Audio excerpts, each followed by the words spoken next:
There is a real crisis for childcare and early learning in America. The House recently passed legislation for nearly $400 billion in funding for childcare and pre-K programs.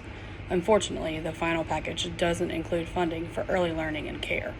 Approximately 15 million children under the age of 6, or 66%, have working parents.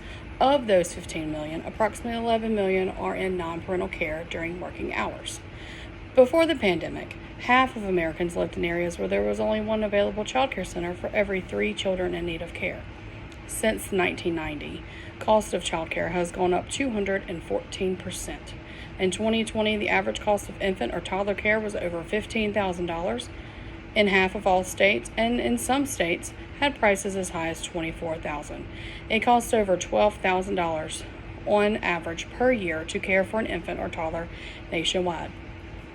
Childcare professionals earn an average hourly wage of $12.24 or $25,460 annually. Childcare providers will face funding cliff if the federal financial relief program passed by Congress last year does not extend through September 30th of 2024, resulting in an estimated $48 billion shortfall.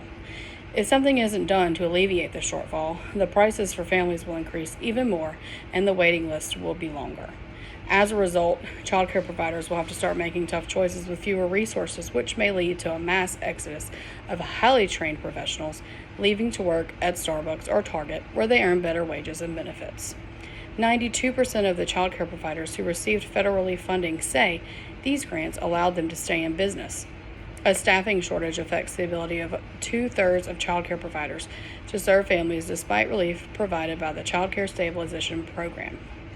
These staffing shortages or teacher turnovers disrupts the relationships the children in their care have formed with their current teacher.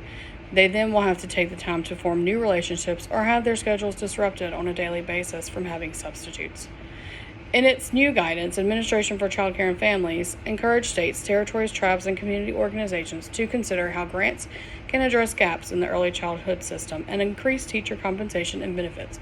The Office of Child Care encourages lead agencies to increase compensation and benefits by possibly increasing provider payment rates, contracting for childcare employment vacancies, providing bonuses or wage supplements, supporting post-secondary education, and subsidizing benefits.